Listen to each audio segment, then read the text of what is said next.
ಎಲ್ರಿಗೂ ನಮಸ್ಕಾರ. ನಾನು ನಿಮ್ಮ ಕುರಿ ಪ್ರತಾಪ್ ಮಾತಾಡ್ತಾ ಇರೋದು. ಜೀವನದಲ್ಲಿ ಯಾರಿಗ್ರಿ ಸಮಸ್ಯೆ ಇರಲ್ಲ, ಆ ಸಮಸ್ಯೆಗೆ ದಾರಿದೀಪ ಅಂತ ಒಂದಿದ್ದೇ ಇರುತ್ತೆ. ನನ್ನ ಸ್ನೇಹಿತ ಒಬ್ಬ 35, 36, 37 ವರ್ಷ ಆದ್ರೂ ಸಹ ಮದ್ವೆನೇ ಆಗ್ತಿರ್ಲಿಲ್ಲ. ಎಲ್ಲೋದ್ರೂ ಸಹ ಹೆಣ್ಣು ಸೆಟ್ ಆಗ್ತಿರ್ಲಿಲ್ಲ. ಹೆಣ್ಣು ಅಕಸ್ಮಾತ್ ಸೆಟ್ ಆಗ್ಬಿಟ್ರು ಸಹ ಮಾತುಕತೆಯಾಗಿ ಕ್ಯಾನ್ಸಲ್ ಆಗ್ಬಿಡೋದು. ಅದರಿಂದ ಸಖತ್ ಯೋಚನೆ ಮಾಡ್ತಿದ್ದ, ತುಂಬಾ ಬೇಜಾರಾಗಿದ್ದ. ನನ್ನ ಹತ್ರ ಬಂದ್ ಈ ತರ ಅಂತ ಹೇಳ್ದ, ನಿನ್ನ ಸಮಸ್ಯೆ ಏನೇನಿದೆ ಅಂತ ಅವ್ರಿಗೆ ಹೇಳು, ಅವರೆಲ್ಲ ಪರಿಹಾರ ಮಾಡ್ಕೊಡ್ತಾರೆ ಅಂತ ಹೇಳ್ದೆ.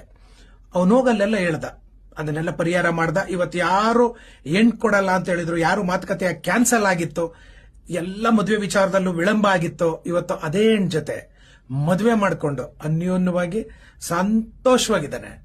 ಹಂಗೆ ನಿಮ್ಮ ಜೀವನದಲ್ಲೂ ನಿಮ್ಗೆ ಇಷ್ಟಪಟ್ಟವರು ನಿಮ್ಮಿಂದ ಯಾರಾದ್ರೂ ದೂರ ಆಗಿದ್ರೆ, ನೀವು ಇಷ್ಟಪಟ್ಟಿದ್ರು ಸಹ ನಿಮ್ಮನೇಲಿ ಅಕಸ್ಮಾತ್ ಒಪ್ಕೊಳ್ಳದೆ ಇದ್ರೆ, ಮದುವೆಗಳಲ್ಲಿ ಹಾಗೂ ಏನಾದ್ರೂ ಮದುವೆ ವಿಚಾರದಲ್ಲಿ ವಿಳಂಬಗಳು, ನೀವಿಬ್ರು ಒಪ್ಕೊಂಡ್ರು ಮನೇಲಿ ಏನಾದ್ರೂ ಒಪ್ಕೊಳ್ಳದೆ ಇದ್ರೆ, ಇನ್ನು ಎಲ್ಲಾ ತರ ಇವರು ಶಾಶ್ವತವಾಗಿ ಪರಿಹಾರ ಕೊಡ್ತಾರೆ.